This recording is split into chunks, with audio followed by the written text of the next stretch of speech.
Le chef d'état-major ivoirien a rendu visite aux soldats tout juste rapatriés dans la capitale après avoir été blessés lors d'une récente attaque terroriste. Le ministre de la Défense a promis répondre proportionnellement à l'agression.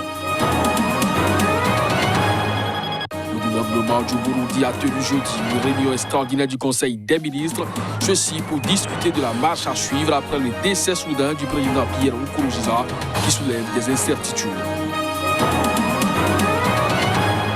Des dizaines de migrants clandestins sont enterrés au cimetière d'El Satni à Sfax après le naufrage de leur embarcation. 52 corps au total ont été retrouvés au large de la Tunisie après cette tragédie. Ainsi se présente le sommaire de cette édition. Bonjour à chacun, bonjour à tous et bienvenue. Le gouvernement du Burundi a tenu jeudi une réunion extraordinaire du Conseil des ministres. Ceci pour discuter de la marche à suivre après le décès soudain du président Pierre Nkurunziza qui soulève des incertitudes dans ce pays à l'histoire politique troublée. La mort de Pierre Nkurunziza ouvre une période d'incertitude pour son pays, dont l'histoire est marquée par des crises politiques meurtrières et une longue guerre civile, et qui pourrait être soumise à des luttes d'influence déstabilisatrices. Le gouvernement a organisé un conseil des ministres afin de discuter de la gestion de la situation consécutive au décès inopiné de Pierre Nkurunziza, décédé selon le gouvernement d'un arrêt cardiaque. Selon la Constitution de 2018, en cas de vacance de poste définitive de la présidence, l'intérim est censé être assuré par le président de l'Assemblée nationale, un poste actuellement occupé par Pascal Nyabenda. En réalité, ce n'est pas le Conseil des ministres qui va décider de ce qui va se passer. Tout a été décidé au sein du comité de crise qui siège à la présidence, a rapporté une source. Ce comité de crise, constitué essentiellement de généraux issus du CNDD-FDD, le parti au pouvoir, est notamment chargé d'organiser l'après Nkurunziza sur le plan institutionnel. Or, aujourd'hui, le pays est dans un cas particulier, puisque la présidentielle vient d'avoir lieu et que Nkurunziza était en fin de mandat. Le pouvoir penche pour accélérer l'investiture du président élu, sans passer par la case intérim, a expliqué un haut cadre du parti au pouvoir. Ça sera légitime et pas du tout choquant, et surtout ça peut éviter au général Ndayishimiye cette longue période d'incertitude et d'immobilisme synonyme de tous les dangers, a estimé un diplomate sous couvert d'anonymat.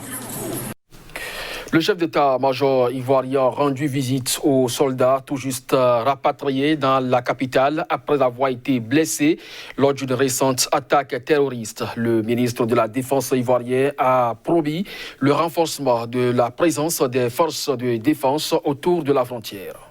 Une attaque djihadiste en Côte d'Ivoire, la première depuis les attentats de Grand Bassam en 2016, a coûté la vie à une dizaine de soldats ivoiriens dans la nuit de mercredi à jeudi dans le nord-est du pays, à la frontière du Burkina Faso, a annoncé l'armée.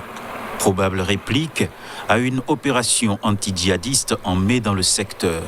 L'attaque qui a visé un poste mixte armée-gendarmerie à Kafolo a fait une dizaine de morts, 6 blessés et un assaillant neutralisé, selon le bilan provisoire communiqué par le général Lassina Doumbia, chef d'état-major des armées.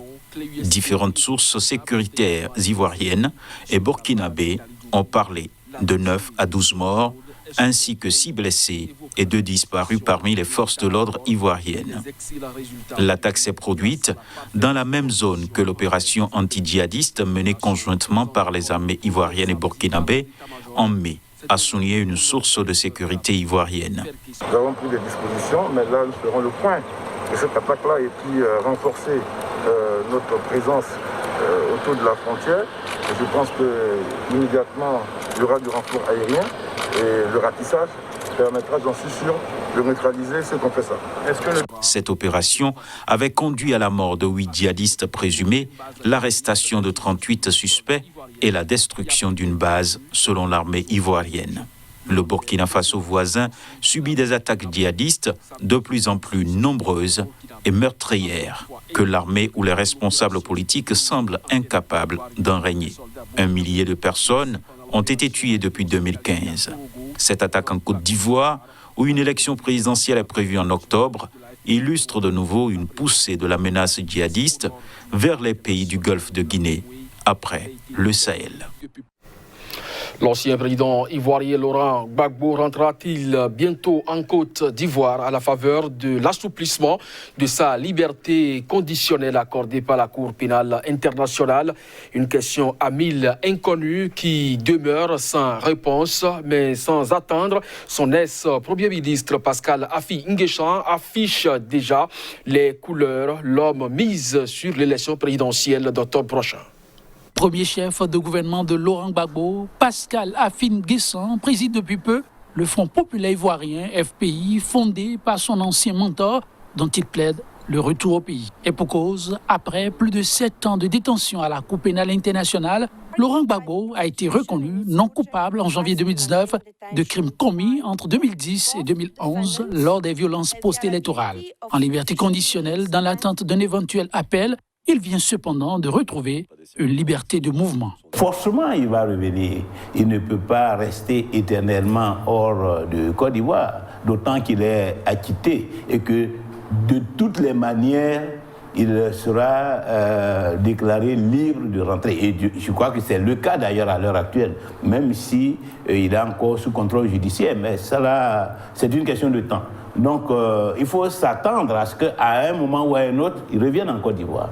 Et c'est ce moment-là qu'il faut préparer. S'il veut être président du parti, je suis prêt à le lui céder et à jouer le rôle de vice-président. S'il est en Côte d'Ivoire et qu'il est éligible, je suis prêt à l'accompagner dans la bataille électorale. Mais s'il n'est pas éligible, il faut que lui aussi s'engage à soutenir ma candidature. Malgré l'imminent retour de l'ancien président, Pascal Affi N'Guessan n'exclut pas sa possible candidature à l'élection présidentielle d'octobre prochain avec ou sans l'autre faction du FPI baptisée les Gor, Gbagbo ou rien. Avec les Gor ou sans les Gor, le FPI sera présent aux élections avec un candidat. Et j'espère bien être celui-là. Que ce soit dans le cadre de l'unité ou dans le cadre actuel, je serai candidat et les militants décideront. Dans tous les cas, si je dois être candidat, ce serait le candidat du FPI.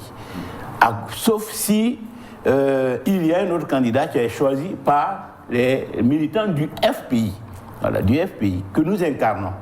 L'ancien Premier ministre, qui garde des griefs contre la Commission électorale indépendante, n'entend surtout pas rééditer la politique de la chaise vide.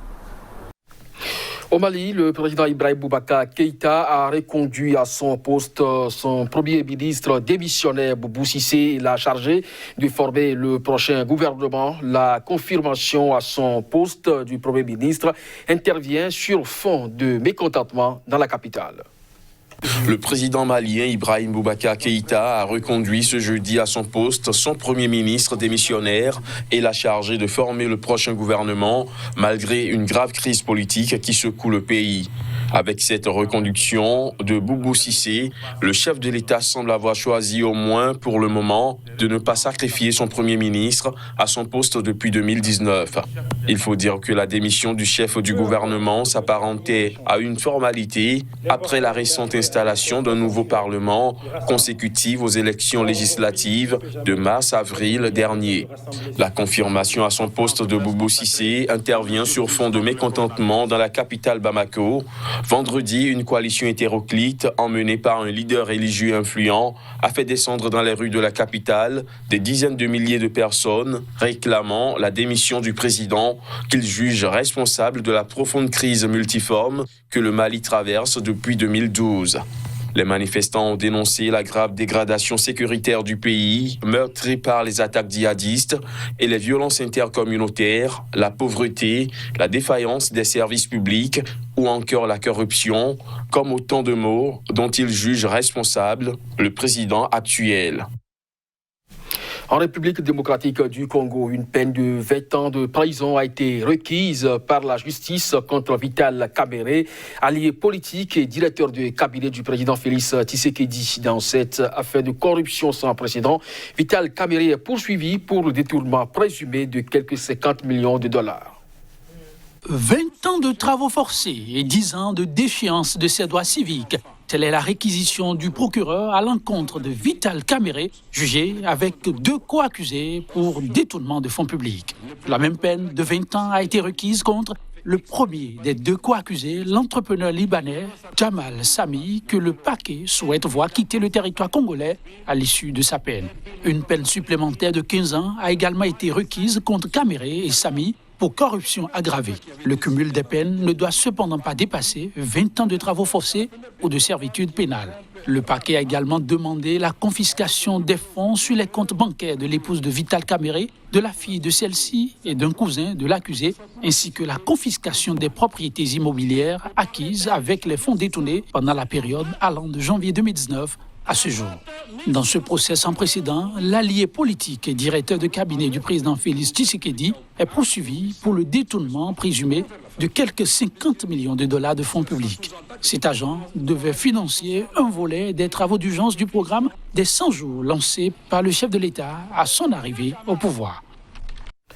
Une dizaine de migrants clandestins sont enterrés au cimetière d'El Satni à Sfax après le naufrage de leur embarcation clandestine en route pour l'Italie. 52 corps au total ont été retrouvés au large de la Tunisie après cette nouvelle tragédie en Méditerranée. Après 3 jours de macabres recherches, 17 corps supplémentaires ont été récupérés jeudi au large de la Tunisie, faisant passer le bilan définitif à 52 morts, dont au moins 24 femmes. Ils étaient pour la plupart des migrants originaires d'Afrique subsaharienne. Dès mardi, des pêcheurs avaient alerté les autorités tunisiennes après avoir découvert une vingtaine de cadavres flottants au large des îles Kerkena, près de la ville portuaire de Sfax, dans le centre-est de la Tunisie. La marine et les gardes-côtes ont alors dépêché des plongeurs et un hélicoptère et la plupart des corps ont été repêchés dans la même zone. Mais une personne est portée disparue. D'après des témoignages d'autres candidats à l'exil recueillis par les autorités, ces migrants se trouvaient à bord d'une embarcation partie de la région de Sfax en direction de l'Italie dans la nuit du 4 au 5 juin avec 53 personnes à bord. Cette nouvelle tragédie en Méditerranée est intervenue après une importante hausse des départs de Tunisie vers l'Europe, notamment de personnes originaires d'Afrique de l'Ouest selon l'ONU. Le tribunal a conclu à un naufrage et une enquête a été ouverte pour tenter d'identifier les organisateurs de cette traversée clandestine. Cette édition est à présent terminée. Merci à vous de nous avoir suivis. Bon week-end en compagnie des programmes du SICA. À très bientôt.